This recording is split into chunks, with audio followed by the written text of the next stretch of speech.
Hello and welcome to Unstuck, Unlimited and Unleashed, the life coaching podcast dedicated to helping you get unstuck from your problems, unlimited with your beliefs and unleashed in your potential.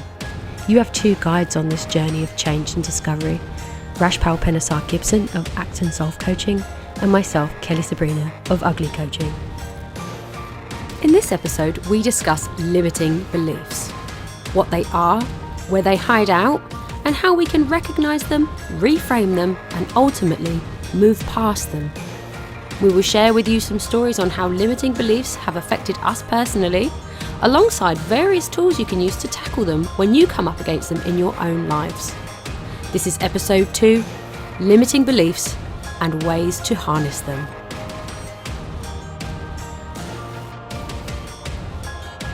So, hello. Hey. Welcome to episode 2 of Unstuck, Unlimited, Unleashed. Am I meant to put like little whoops in between? It's just dramatic effect. Poignant dramatic pausing. Welcome, Kelly. Hi. Welcome, listeners. And I'm Rash, if you didn't already know. So, today we're going to be talking about limiting beliefs. Roger that, yeah. So we're going to start off with a little bit of an exploration of what limiting beliefs are, and then we're going to talk about our own experiences of limiting beliefs and end on some tools and tips for you to take away. So over to Kelly for some definitions. Cool. I've got some fancy newsreader cards. I feel like tonight on Unlimited Unleashed. Okay, cool. So I made some notes after a quick look on the internet of what comes up when you type in limiting beliefs. So number 1 on my search was a website called Habits for Wellness. And they said something that you believe to be true that limits you in some way. So that's their definition of what limiting belief is. I guess the clue's in the title, limiting beliefs. Also, I got a quote from famous coach Tony Robbins, who looks terrifying, but lots of people find him inspiring, so that's cool. But he says something quite interesting on the subject, which is, the only thing that keeps you from getting what you want is the story you keep telling yourself, which is definitely about limiting beliefs. So that gives limiting beliefs some context. The stories we tell ourselves. And then we've got a definition from charismatic celebrity coach Kelly Sabrina. So what I say about limiting beliefs they are beliefs that don't serve you, especially beliefs about self. And I like this definition particularly because of the use of the word serve, which informs you of what your beliefs should do. So beliefs that don't serve you, as opposed to beliefs you should have that serve you, that help you move forward. So I think that's quite a good thing to note. So there you go, what I think and what some other people think. Throw my cards away. Card drop. I definitely agree with all of those things. Mm-hmm. And I think the only thing that I would add to that is that limiting beliefs can often be beliefs that you don't even realise you have. So they're the things that you carry around with you that you don't realise are holding you back, that you don't often realise are keeping you stuck. And they can often be sort of multi-layered. So it can be really hard to unpick, like, what is it that's really going on? So last time we talked about time as a barrier, and actually time isn't the barrier. It's what you choose to do to prioritise your time and why you're prioritising different things in that time. Yep. And, by unpicking, like we talked about last time, and sort of digging a bit deeper, that's when you start to get into what the beliefs are that are holding you back. And they can be just so internalised. Mm-hmm. Yeah, it's like the programming, isn't it? It's the layer underneath your behaviours, what you're doing. It's the little things that make you tick, these limiting beliefs, this little story underneath all of your actions, and we can interact with it in such a unconscious or subconscious level that we have, or feel like we have, little control over it. It's controlling us, but actually you can take the power back on that. You can get down there, get to know what's going on, and choose things to be different. Absolutely. Absolutely. So as Rash said today, we're going to cover a little story of times that we've dealt with limiting beliefs personally, to add some insight of how that might manifest in your life, see if any of this resonates with you. Rash, do you want to kick us off? Yeah, so when we were talking about limiting beliefs, it was really interesting because my first response was, oh, well, I already talked a little bit about that in the Change podcast, and I can't really think of what I would talk about. And then give me 5 minutes, and I was able to connect with the time in my work where actually I was pretty much paralysed at times with anxiety, with fear, with discomfort, because of the limiting beliefs that I held. So, and like I said in the intro, these were sort of multi-layered beliefs. So it's not just one belief that was holding me back. It was a combination of a few. So the big ones were really perfectionism, for me, is a really limiting belief. Like, how can anyone tick every single box all the time? And whose definition is it of perfection? Perfection, is it mine? Is it somebody else's? How do I know what's perfect? It's a really sort of unrealistic concept, but it's something that I've held very deeply as a belief myself, that I need to be perfect. And combined with that, I need to be perfect on my own without getting any support from anybody else. Yep. So here, let's keep building this unrealistic picture. So doing it on my own, being a perfectionist, just feeling like, and a fear of making mistakes. That was the other thing. I was just trying to reach there for the thing that I was thinking of. So that combination of things actually left me quite paralysed a lot of the time at work, because I was trying to do too much, this perfectionism thing. And how can you ever reach perfectionism? Yeah, there's no such thing. How do you know? Yeah. How can you ever get anything done without getting any additional knowledge or skills or training and thinking you're going to do that yourself? Yeah. Like, rationally thinking about it now, it makes huge It's a sense. really unreasonable expectation to have, isn't it? Like, I'm going to do this naturally, organically, with no input from anybody else, or, I can do it all myself. But yeah, these beliefs exist. Yeah. Like, it's in there. It's, it's trying to happen. So, so that's my sort of story, I guess, of limiting beliefs and how they can compound to really make you feel paralysed.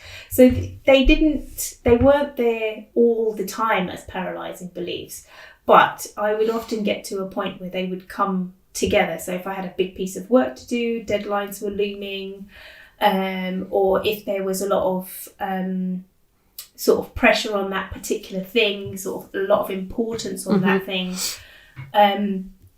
then it would often lead to this feeling of fear and intensity that was really holding me back.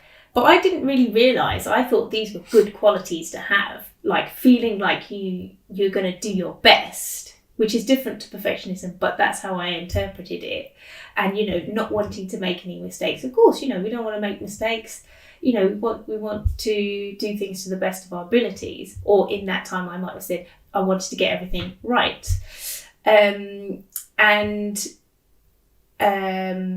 doing it on my own, for some reason, I internalised this thought that actually, if you've done it on your own, that makes you better. Because you're more innately intelligent or innately able. Yeah.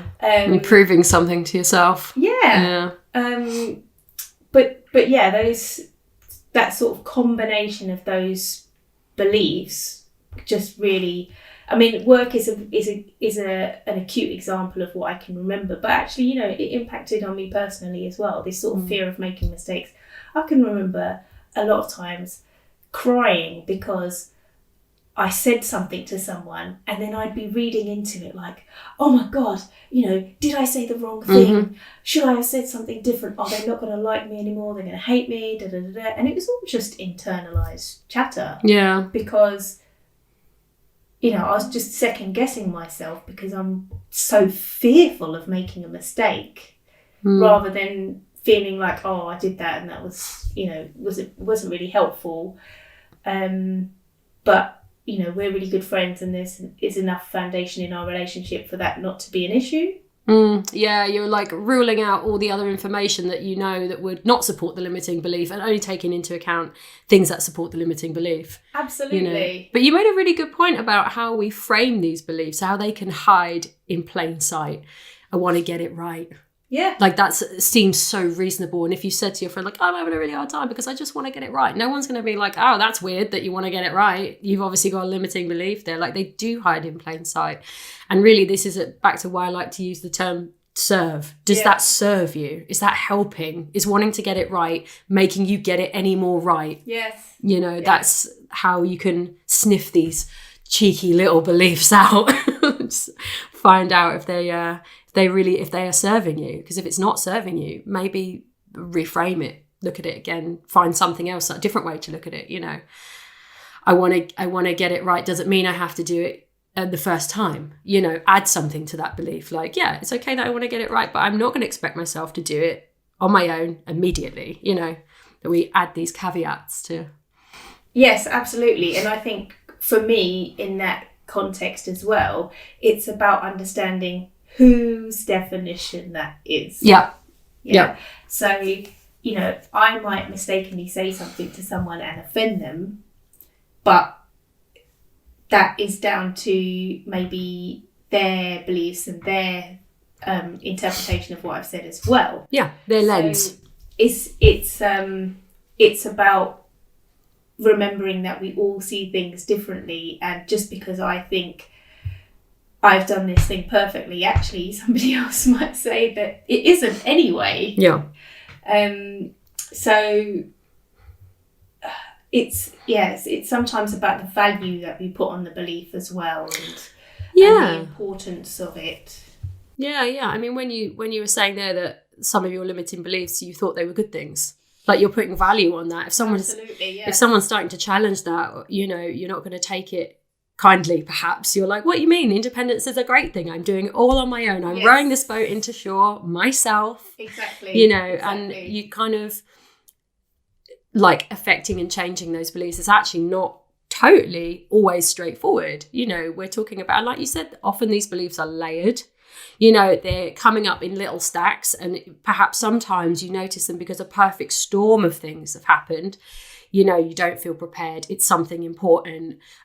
Somebody's reacted in a strange way that you didn't expect, and you're taking, and it's suddenly the 3 little triggers have come together, and that's pulled in 3 of your limited beliefs. And like you said earlier, like created a paralyzing belief, like stopped you in your tracks, So it's not always the most straightforward thing to pick apart. Luckily, we've got some tools for that. If this is all sounding pretty resonant with you, like you're in the right place. We have some tools for this. Absolutely. I'm quite excited to talk about those. Talk about tools, in the next section. So that's sort of my experience and my, it's not highlights, but, my sort of top level story of some of the limiting beliefs that I've experienced. Interesting, yeah. All like pretty headline limiters, I'd say, like ones that we all come up against quite a lot. Perfectionism is a big one, not wanting to make mistakes, wanting to be right on our own. I mean, that's all classic sort of perfectionism, isn't it? Yes.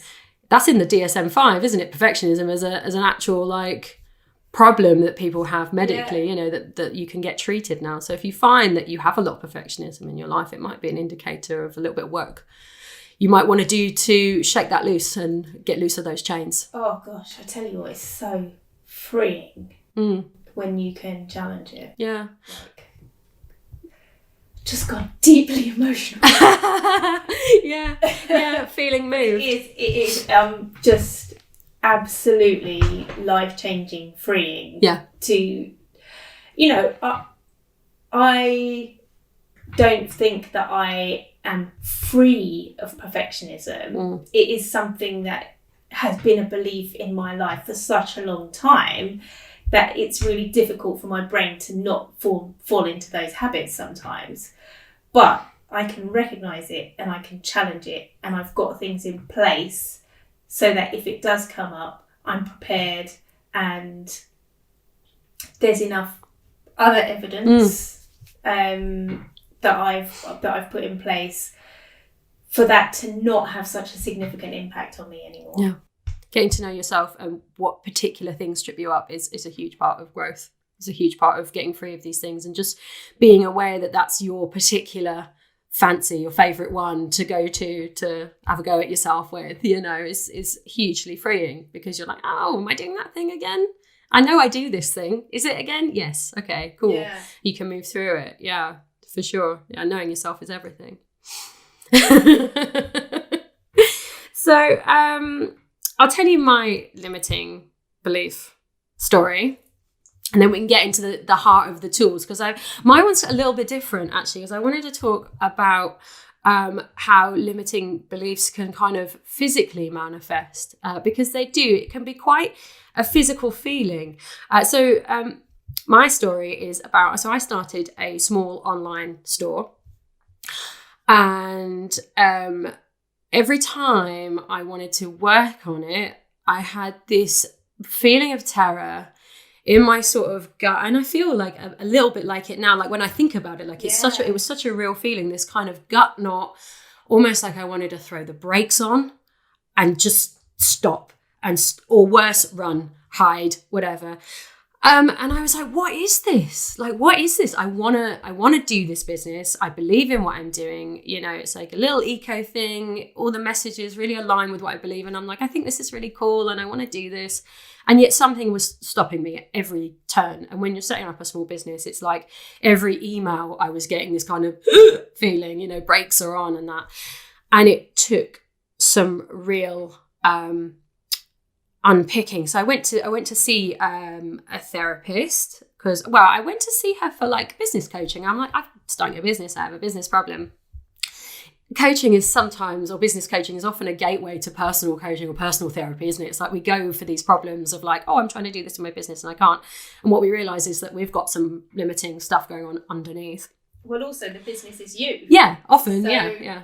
Whatever's holding you back in the business is holding you back personally as well. Yeah. So I went to see a business coach, and she did rapid transformation therapy as well. So we got to the nitty gritty on it really quick, and it was like this huge fear of like a rejection fear, like no one's going to accept this from me. Like no one's going to accept this from me. Like I don't get to do this, and it was like really buried quite deep, this feeling of a fear of putting myself out there. And I'm like, this is so weird, because I've put myself out there a lot, like I'm kind of, alternative, like I don't hide who I am. I'm really try very hard to be congruent all the time. Like I'm just always trying to be authentically who I am, dress how I feel, do the things that make me happy. Like I'm really in line with that. And I was like, what? Like, what is this fear of being rejected and laughed at and all this coming up, with this business? And I realized that firstly, I'd always kept myself safe. I'd always stayed in communities where I knew I was going to be accepted or likely to be accepted. So I worked in the circus, and I worked in alternative fashion, and I worked in horror movies. And I was like, my whole career has been in places of unusual people, I guess, or not even, I guess it's to do with my understanding of the world. I put myself in places with people that I thought would resonate with my energy, like strange and creative and unusuals. And then suddenly I was creating this business, and I was just going to have to put it out into the world and break my tribe, like break out of my tribe, my community. And suddenly it pulled up all this stuff from my childhood of like not getting on at school and not, making friends easy at school and being a weird kid. And, and I was like, wow, as if that sat under my life right up until I'm 30 odd, like under there from when I was like 0 to 7. Actually, I was going to bring this up about when you're 0 to 7, I've realized through researching limiting beliefs, a lot of our limiting beliefs go in then because we don't necessarily challenge things. We don't know anything about the world. And we soak it all in, and we just take everything as true because we're like children soaking it all in and learning about the world. And then as adults, we rarely go back that far. We rarely go back beyond that age because it's a lot of it we don't really remember. It's not like solidified memories. So I was digging, and I was like, wow, so all of this stuff went in, and that's horrible. All this like really limiting stuff, about not being acceptable, not being like everybody else, and like stuff about my sort of background as well, like how my family was different from other families, And I just lived my whole life with all of that under there, informing all my decisions and not really noticing until I tried to kind of break out of the safety that I'd created for myself, and then I come up against it and I was like, I didn't know. I just was so far removed from those limiting beliefs. They were so in my history. They were so underneath everything that I did. They were so part of all my programming that it became fight or flight response. I was gagged. I was just choking on it. I was just every time I wanted to write an email, every time I wanted to do a thing on the website or order some stock, or, every time I had to make a decision, basically I was trapped in this fear. Wow. And I kept fighting it, but I went to see the business coach because I was like, this is exhausting and it's not sustainable. Like, I can't just battle myself every day. I need to solve this fight. I need to not be at war with myself because I'm not stopping. I'm not giving up, I'm doing it. And I think it would have been very easy for me to be like, I can't do this. I'm not doing it. I'm going to get a job. I give up, So think about those feelings as well. It's not always in your mind. Sometimes it's in your body. Sometimes it's, very physical anxiety or fear happening, and, out of nowhere, panic, can all be hooked to a limiting belief that you got when you were sweet little 6-year-old, yes.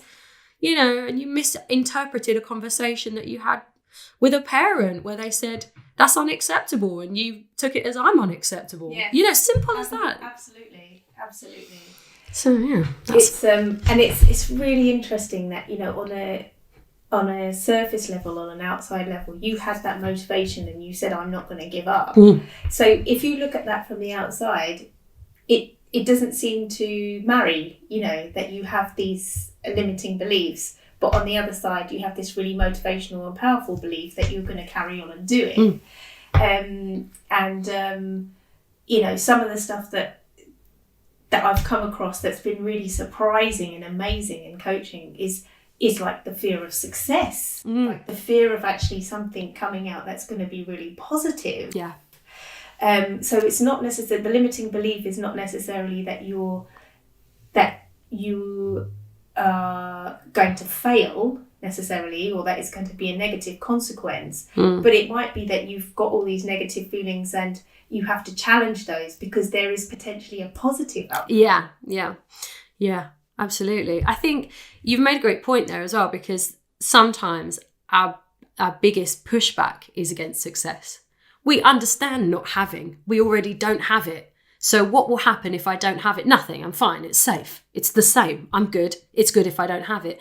But I want it. Okay, let's have it. Let's go for it then. But things might be different. And what if I get it? And what happens then? Do I have to work harder every day?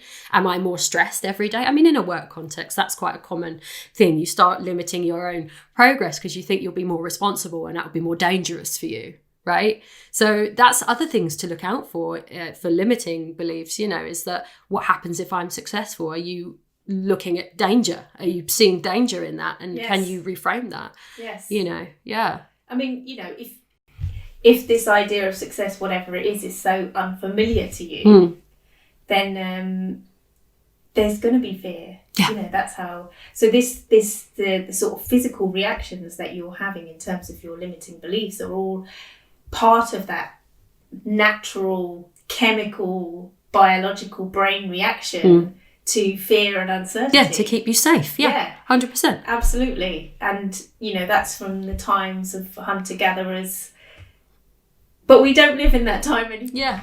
But our brains have not evolved enough. Yeah. And so I think it's really important when we're thinking about limiting beliefs to remember that these are natural functions that happen, because sometimes we can add on, often what we do is we add on another layer on top of things like, oh God, I wasted so much time feeling that way, or, I shouldn't feel like that, or that's not really helpful, or whatever it is. But it is what it is. Yeah. And by accepting and having awareness and recognition, then we can start to work with it. Absolutely. Yeah. Acceptance is key. Surrender, understand it, feel it, and, work with it. Because this is the thing, and I said earlier when in my story that I was battling myself, that was the thing. It's like, I couldn't just breathe into the resistance and just be like, okay, I don't feel safe. This is new. This is wobbly. This is a fresh, new ground territory. Breathe into it, accept it, and go, I'm still going. I want this. This is okay. It's okay that it's wobbly and I am safe. I might not feel safe, but I am safe. But that I wasn't there. I was just going, gagging on it and didn't know what it was, Yes, absolutely. But yeah, I mean, working with it, breathing into it, accepting it is the way through. You can't go back. You can only go through. Another cliche for you. Yeah. Yes. I guess that brings us nicely around to tool time. Is that trademarked? Can we call it tool time? Okay, so the amount of tools and tips around limiting beliefs. So I think the first thing I would say, and I think this resonates with both of our stories, is that it is really, really helpful to check in with others, because your limiting beliefs are your own narrow thoughts, from your own narrow perspective. Your lens. Exactly. So I think checking in with other people and hearing about their experiences and hearing about how they tackle different things can be really, really helpful as a check. But obviously working with a professional is really, really helpful. So some of my stuff around perfectionism was hugely, hugely helped by engaging with a therapist who just reflected back to me the reality of what I was saying, and hearing it from another person made me realise how unrealistic it was. Like, I wouldn't expect that of somebody else. Yeah. But I expect it of me. Yeah. Would you say to your best friend, yeah, that's great, that's good thinking, do that, would you expect it of them? Would you say, look, it's really crap that you haven't managed to do all that on your own and you've made at least one mistake? Yes. Would you have a go at somebody else for it? Then if no, why are you doing it to yourself? Absolutely. How can you expect yourself to... So if you were looking for somebody else's perspective, you would never say, oh my God, you didn't do that thing. You would probably say, oh my God, you tried all of those things and you didn't have any knowledge or skills from anywhere else. That's pretty cool. So definitely like talking to other people, getting some more context, checking out where, what those beliefs are, and getting some more awareness that those beliefs exist and that they are potentially unhelpful and potentially, part of your own narrow lens. So that would be probably my first and main thing to recommend. Yeah, that actually I've got a similar thing down for which is learning your blueprint for a tool. So yeah, like an exercise around getting to know that, like making a kind of a blueprint of like where my soft spots are. And you can do it around different topics. Like you can do it around finances, like how I feel about money, and write down all those things and kind of get to know those beliefs. And you can do it around work or success or, romance, whatever, but, kind of write down, how does it make me feel? How do I talk about it? Yes. What are my earliest memories of it? How did this come up in my childhood? Like, what did my parents think about it? What did the people around me think about it? Times when I've been in conflict with it. How do I treat it? And you can put anything in that, money, romance, whatever. And it helps you just to like write it out and then read it back to yourself and be like, oh, well, that isn't necessarily true. Here's an example, a money-related example, financial blueprint.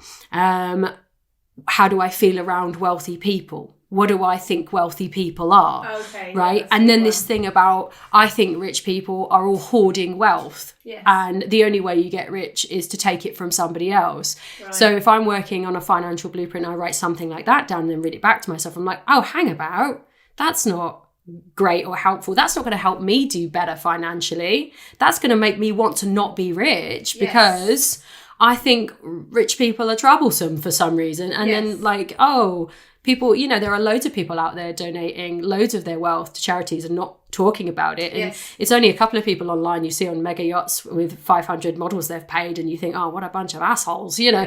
But you gotta, it's only when you have a little dig, write these things down and then read it back to yourself that you check those beliefs, you know. So definitely getting to know them, make a blueprint physically, like write it down.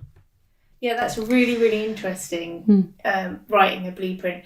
And the whole thing about sort of finding your earliest memory of that feeling or that thought or that belief, because like we were talking about before, they are just so ingrained.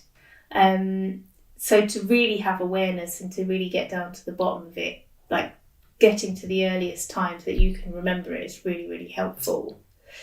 Because that's when, you know, your neural pathways can be just set. So deep, yeah.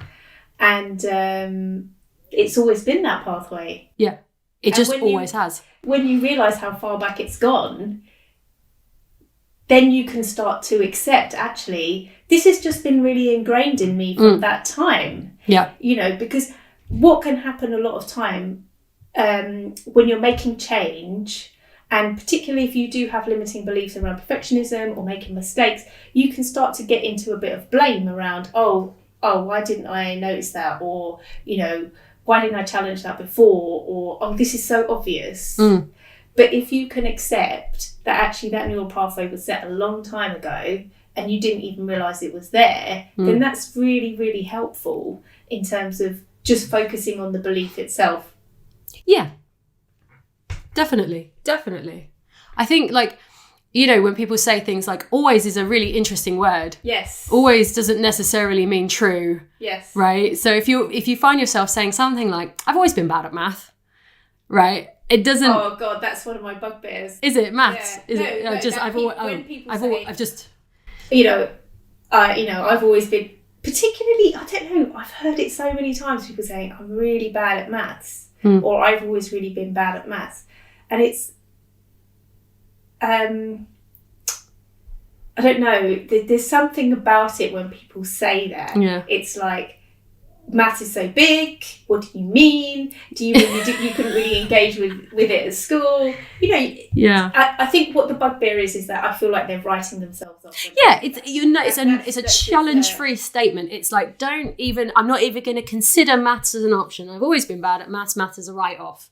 You know, and probably when you're about 6 or 7, you had a substitute teacher that yelled at you because you got a sum wrong, and then you went, I am bad at this and I am afraid and I'm never doing this again. Yes. Yeah, and that you tapped out of math or whatever. Yes. Whatever it is, you know. Same for me. Like, I've always been like I was a book kind of kid, bookish kid at school. And I never thought I'd be a circus performer. I never thought I'd be a physical presence. You know, I never thought I'd be a dancer or anything. And I wrote it off. And like, I mean, it's weird how I ended up in those kind of worlds, but it did make me see very clearly that I was stuck in a set of ideas that were completely bloody wrong. Yeah. I mean, they were so wrong. You know, I worked in circus for a long time, dancing and performing and throwing fire around and having a mad old time. But, you know, if you'd asked 7-year-old me, I would have been like, nah, I read books, man. I just do books. I don't do PE. I'm not into that. I definitely don't dance. Don't ask me, you know, but life changes you if you let it. Yes. But, you know, don't cut yourself off, you know, think you'd be surprised at what you are if you stop telling yourself you're not. But also, like what you were saying before, is that these ideas are reinforced by other people. And when you're a child, that what they say is gospel. Like, you know, what they say is the truth. So it can be really difficult to challenge those things because you know you've internalized that as what the authority Yeah, to definitely. say. And I mean, if you think about what it's like to be a child, you know, what we might tell children as adults is we encourage them to like do things they're good at or do things they seem to want to do. You know, I think there's a lot of that. I guess a lot of people want to keep them safe. Right. And so sometimes those messages can be a little conflicting, you know, like, yeah, oh, you love books, read books. Yeah, don't worry about it. Well, if you don't feel great doing PE, then, you know, like just get through it and don't have to do it again, do you? Don't do it when you get home. You know what I mean? Like these things work their way in, and echo chambers exist, not just on Facebook. Oh, you know, they exist in our homes and stuff as well. So you may have picked it up even in a positive sense, you know, that there was some reinforcement in another direction that just kept you away from maths, dancing, whatever. Yeah, can be quite layered. Absolutely, yeah. Yeah, I could say more on that, but I think it might be going a little bit too deep for this particular session. So one of the other tools that I swear by in terms of limiting beliefs is affirmations. So lots of people will have used affirmations before. You might know what they are, you might not know what they are, but basically it's a positive statement that reinforces a helpful belief. So some of mine might be, you know, I am creative, or going from the example of like wanting to go it alone all the time. Others enable me. It's a really, really important one for me. But the reason why I feel like my affirmations are so powerful is because I wrote them myself to directly challenge the limiting beliefs that I had. So that others enable me is a really good example of how you can tackle a specific limiting belief that you have and replace it with a more positive one.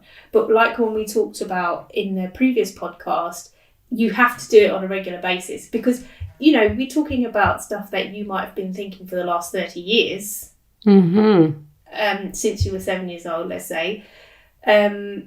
So you're not going to reprogram it by doing an affirmation every day for a week. Tried it once, didn't work.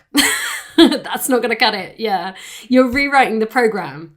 You're retreading the pathways, right? Yes. So you need to wear those pathways in. You need to wear them in as deep as the ones that are already there. Yeah. Absolutely. 100%. Yeah. So definitely I'd recommend affirmations. You know, I never was someone for affirmations before. I sort of found it a bit woolly and a bit yeah. But when I wrote affirmations that directly challenged my limiting beliefs, they became so much more powerful and so much more helpful. Yep. Yeah. And so my final sort of tip around limiting beliefs is remembering, like we've been talking about, that these have been a part of you, and actually in some ways you might feel a sense of belonging and you might feel a sense of safety in these feelings because they've always been there.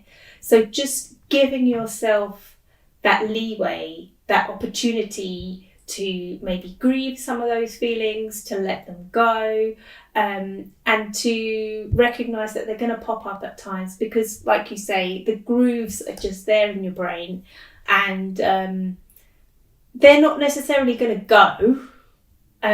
But you know that they're there and you have things in place to challenge those and to maybe divert it along to a different groove. So those are my main tips around limiting beliefs. I think to cycle back to affirmations, I think you're so right about having to write them specifically to challenge your specific belief systems. And, you know, if you're wondering where to start with that, if you create a blueprint, you can start. Yes. You can start there. Yeah. You've already uncovered some places to challenge, you know, and places to get specific on what your issues are. Actually, that's where it came from for me. Yeah, did it? So, nice. And it was a money mindset. Ah, yes. Sort of exercise that I was doing where I did my money story and I looked all the way back to like as early as I could remember, all of my beliefs around money and where they came from and all that kind of stuff, and like right up until the current point. And then I highlighted all the bits that were sort of limiting, and then I directly challenged all of those. And that's where it really started. Yeah. The sort of personalised affirmation, The deep dive. You know? Yeah, I think especially if you've got a particular place where you're being held back, you can identify a particular area, then do a deep dive. Get into it. Get it cleaned up, tidy it up, get those things out of your way. It's in your power to do it. You can do it. Invest in a helper if you're struggling on your own. It's an investment in you. And imagine what your life would be like if those things weren't there. If those thoughts stopped, and how good that would be, and then work out what value that is to you, and if you want to invest in that, whether you do a coach or a counsellor or an online course or buy a book or whatever, invest in you. Invest in moving forward from that. I think that's valid. I think, especially if you're a small business owner or starting a small business or a solo venture, just do it. Just please go, get a book, get a course, get a coach, get something, because when you are doing that small business journey, you are coming up against the things inside it, the monsters in the closet, the swamp things. They're there, definitely. And just invest in your business by investing in you. I think that's very solid. Absolutely. You are the business, and so you're exposed, and anything that's going to hold you back is going to be really, really exposed. So, you know, definitely. Sorry, I just like, I was so passionate. Like, you just moved for a moment. Out. You were just like, just do it.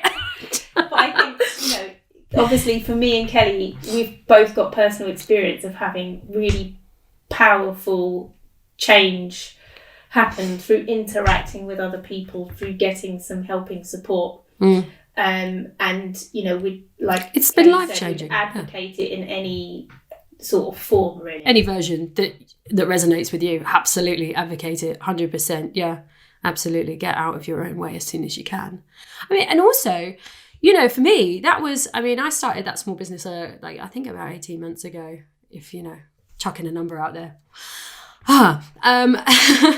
But I still work with myself on my new limiting beliefs. You know, we're constantly growing and constantly moving into new territory.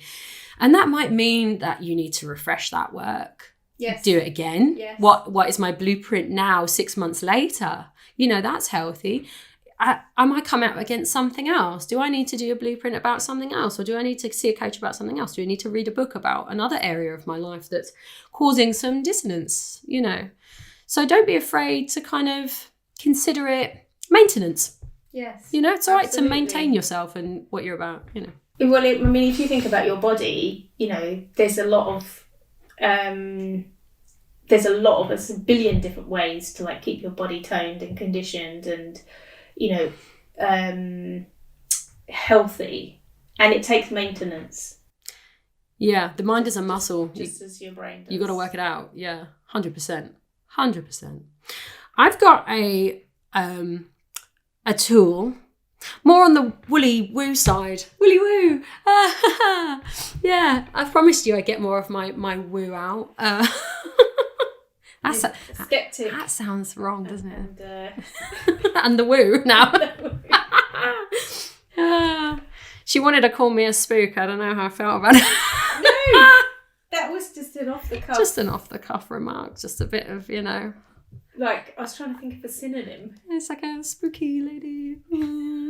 Coach witch. Coach witch. Why are we calling me coach witch? Oh, awesome. Can I be the coach wizard? Yes. Yeah. Of course you can. Yeah, I like that. So anyway, this podcast is now called Coach Witch, Coach Wizard. I don't know if I'm going to cut this out. Right. So I've got a tool, bit more on the woo side. I guess it's a tool, or maybe it's a way of looking at things. So you all might be familiar with the inner saboteur, especially if you watch RuPaul's Drag Race. He's always talking about that. Right. At the Church of RuPaul regularly. The Drag Race Church of. I've yet to experience it. I've been saving it. Wow. I've been told that it's amazing, and there's a part of me that's like, I just want to save it for like a really shitty time. Yeah, hangover day or something. Yeah. Yeah, really sort of like winter time is probably a good time to if they dive into something like that. If they lock us down again, just marathon drag race. Yes. Yeah. I mean, I don't know. I guess the bubble will burst at some point on that show, but I really enjoy it. It's very positive, you know.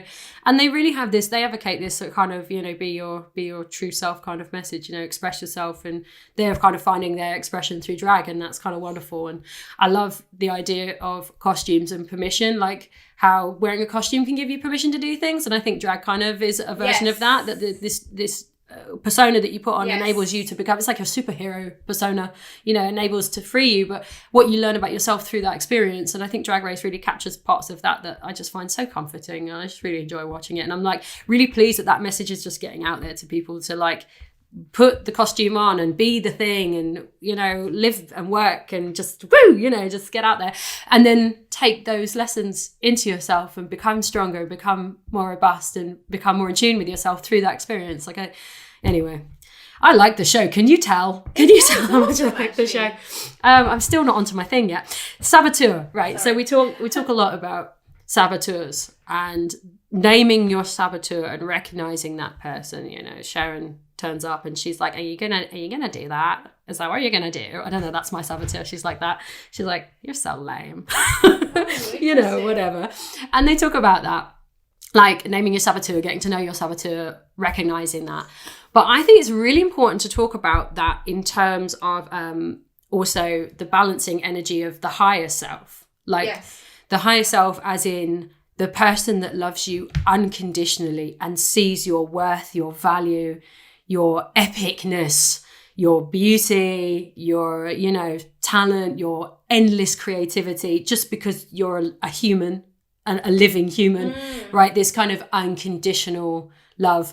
And I think as much as you need to know your saboteur, you need to know that higher self, right? You need that two-way energy. It's like the whole devil on the shoulder, angel on the shoulder, but kind of slightly deeper sense of where you're at, not a morality story, but for yourself.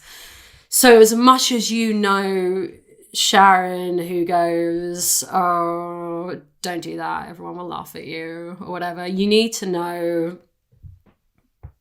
Talamina, who says, "You're amazing, and it's just so brave of you to get this far, and just don't be afraid, you know, put it out there." And I think as much as you're going to get to know your saboteur, and a lot of things about limiting beliefs, blogs and books and stuff will coach you into doing that work, I heartily encourage you to do the other side too, and find that part of yourself that's still in love with you, right? There's a part of you that was in love with you from the day you were born and thinks you're the most precious thing and the most special thing. And it lives inside you, and you just need to turn the volume up on that. Go meet that person, as well as coming up against your saboteur and getting to know the kind of crap they're telling you, you know? Whew, that's quite powerful. Thanks, actually. man. That's Cheers. Really, that's hit me in the gut. Oh, have I got you? Yeah. Oh, nice. Not in the gut, you know. The heart, but... Got you in the feels place. Yeah.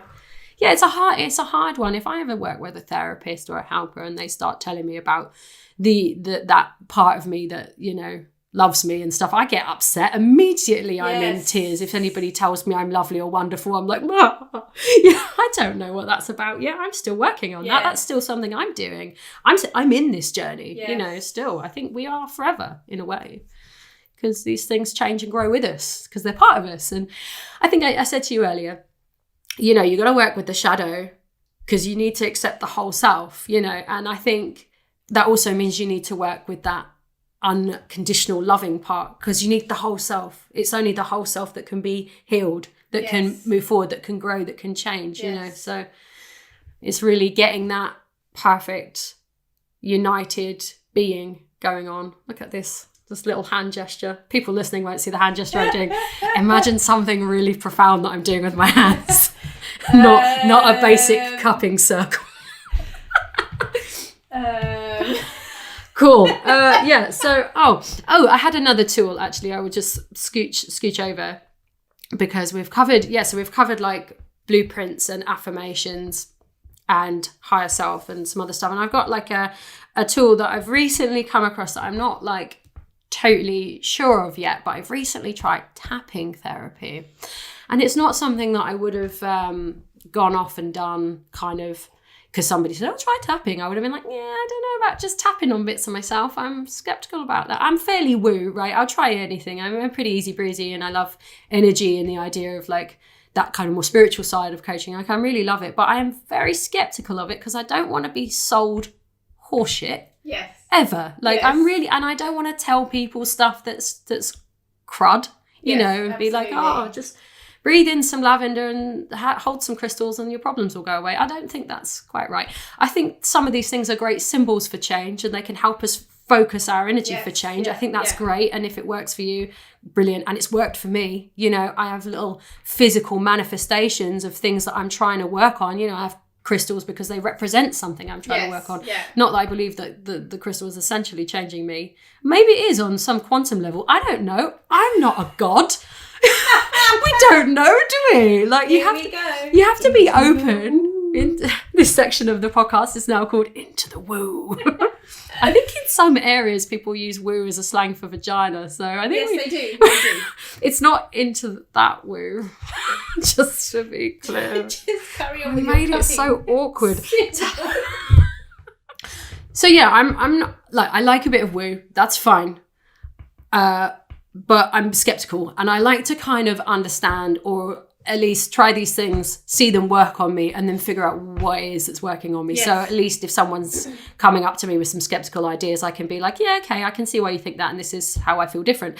So anyway, I recently tried tapping. It's not something I usually would have had a go at, but I did a coaching course online, and something that got offered was tapping sessions online. And I was like, yeah, I've paid for the course, so I'm going to do the tapping as well. But it really helped. It really, really helped. And I don't know if it's a combination of saying the things that are bothering you out loud while doing something physical to split the brain. So you kind of, you go through a script, and sometimes you're led through a script, but I'm pretty sure you could do your own script. So you talk about the things that are, you know, right now I'm feeling this, that, and the other, and I accept it, you know, and you're tapping on different points on the energy meridians. So it's the same points as they use for acupuncture. So they're really, you know, ancient wisdom territory here, you know, but they're tapping instead of needling. And you're kind of, the idea, I guess, is that you're tapping on the blockages in your kind of internal energy. That's what you're told. And I don't know if it's that, or if it's something to do with combining the problem phrases with some physical motion. Yes. You know, if that's kind of doing some different work in your headspace, combining different parts of your brain to fire up at once, you know, to kind of take the emotional heat out of things.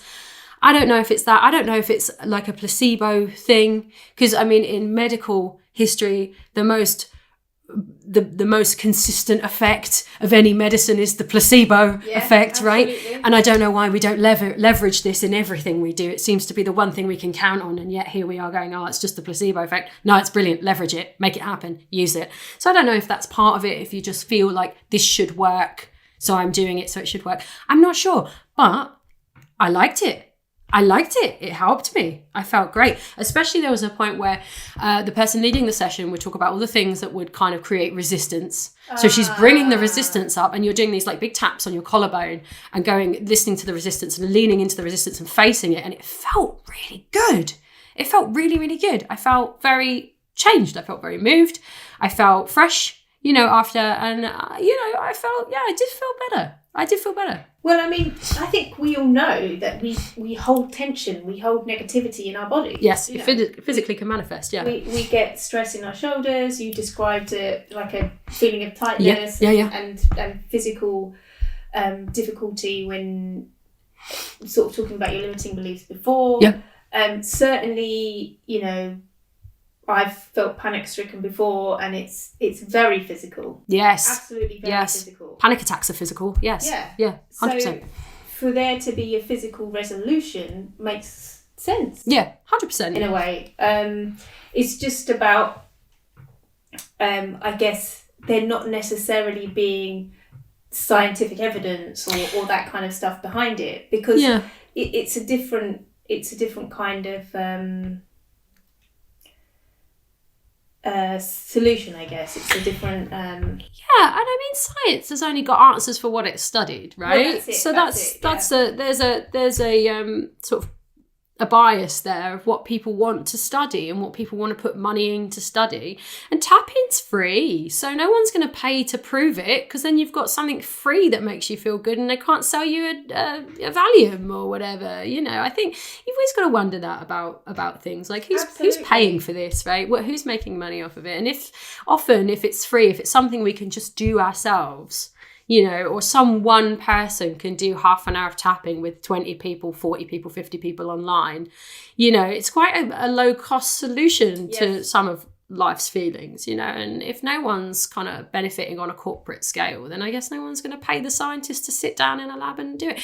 I mean, probably some people are going to write in and be like, there's been these studies and that studies. And I've read a book on tapping recently, Tapping the Healer Within, and you know, this guy's got loads of great evidence in the book, citations in the book of like different work that's been done around it and how people reportedly feel better. So how it works, still a bit of a question mark. Still a bit of a question mark. I mean, there's loads of stuff we don't understand. Tons of the it. Medication side of things, Yeah. we don't really understand that. A lot of the sort of medication around mental health and anxiety and sort of things that will help with our brains are actually addictive. They have a load of side effects. Mm-hmm. So, you know, why not try something that gives you an immediate effect? Yeah. I mean, if you're going to feel better. You know, if it's going to go for it, if it makes you feel better, grab it with both hands. It's fine. You know, as long as no one's like fleecing you out of thousands of pounds for a secret cure. Right? I think it's probably cool to try these things, you know. And because I haven't done EFT before, it's EFT. It's EFT and there's another TFT. Okay. TFT, yeah. So you're touching yourself, you're tapping yourself. Yeah. Okay, it's really interesting. Yeah, it's cool. You just follow a few points and you rate your feeling of anxiety or stress or whatever on the subject out of 10 before you start and again at the end. So you've got a measure. There's a measurable scale built into the routine. You say some establishing phrases to kind of get into the headspace of what's going on.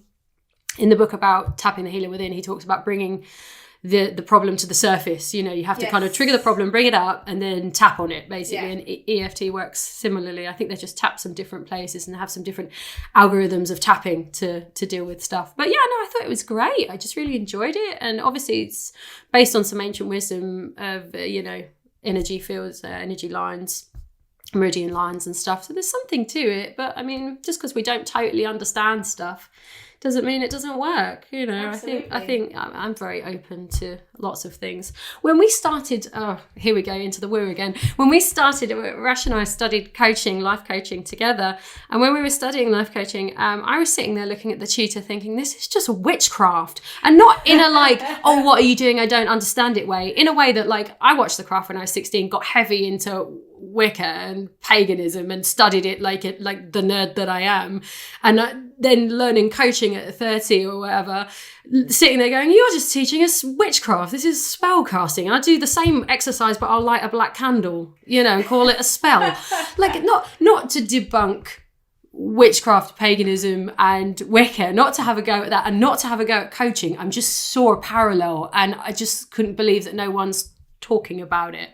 That harnessing what we are and what we have inside us is, you know, witchcraft and it's coaching. You know, in a Venn diagram, there's a grey area in the middle where I was just like, wow, you know, focusing what we have at our disposal, what's in us, and using it to bring ourselves forward. That's what it is. Yeah. I mean, you described it as magic in our last podcast. And I agree. You know, when you see or when you feel that sort of light bulb go off in your head of like, that makes so much sense now. Now I've got a level of understanding, and it can be so powerful and so amazing. Yeah, of course, yeah, magic. Sure. It feels like it. Yeah, for sure. And, you know, so if we don't understand where it comes from or how it works, doesn't mean it doesn't work. Absolutely. You know, agreed. So sometimes I'm a little bit in for like just doing what works for you, grabbing it. We're here for a good time, not a long time, you know. So I'm the advocate of happiness. I'm like, get your joy, get your bliss, find the happiness, however it works for you. Just, you know. Why not now? Yeah, exactly. If not now, when? There we go. That was more of a tongue twister than I imagined it was going to be. I was just like, but when? So let's come out of the woo. Let's back out of the deep woo that we've been in, and just recap and rap. Recap and rap. Not do a rap song, obviously. So we've got plenty of jingles coming. Gosh, yeah, I'm going to be writing jingles all week at this rate. So recapping. So limiting beliefs. I think what we've said is that they are part of you. Mm-hmm. They have been. They've become part of you at quite a young age. They form a bit of a groove in your brain. You might not realise that they're there. Often you don't. And some of the key things are around awareness. Yep. So building your blueprint, mm-hmm. talking to other people, like really starting to understand what it is that's holding you back. Mm-hmm. But also connecting with the positive sides. Yeah. So, your higher self, your affirmations. So this isn't about focusing just on the limits. It's about focusing on the other side of it. Like, what can you do now that you've got that awareness and acceptance? Yeah. Accept, reframe, move forward. That's the formula. But under reframe, that's, change it, look at it differently, affirm, reprogram, whatever word you want to put in there. But it's, see it, accept it, reframe it, change it to work better with you rather than against absolutely. You. Work with you rather than against you, and then move forward. Yeah. Yeah, release yourself. Yeah.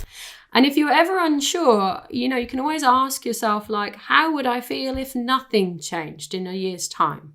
How would I feel if nothing changed? If you ever need the permission to do this work and move forward on something, picture your life with 12 more months of whatever it is that's sucking. And then say, okay, so do I want that? No. Okay, into the work.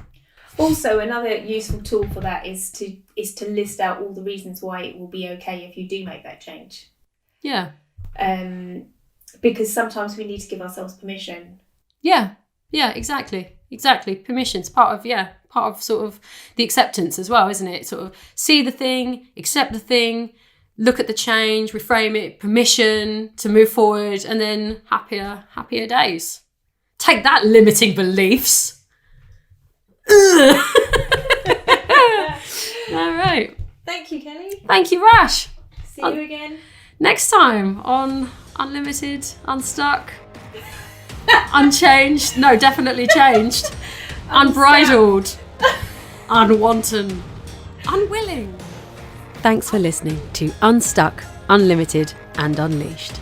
This was episode 2, Limiting Beliefs and Ways to Harness Them. I hope you found it useful and maybe even inspiring. If you've liked what you've heard, please subscribe for more episodes and useful snippets. Plus, you can follow us on Facebook and Instagram. Links are in the bio. Thanks again for tuning in to Unstuck, Unlimited and Unleashed.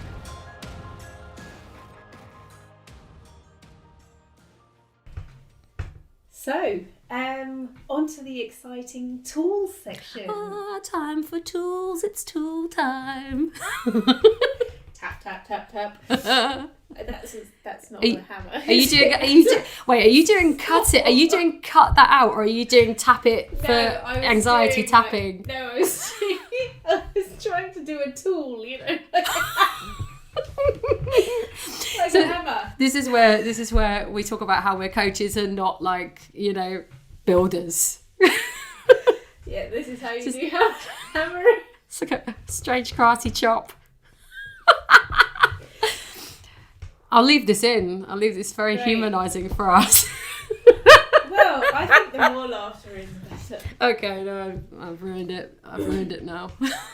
So, okay, tool time. We are on to the exciting tool section. Time for tools. Time for tools. Sorry, I was thinking about doing a demonstration of a tool, but I probably look like a tool. It's a limited belief, Rash.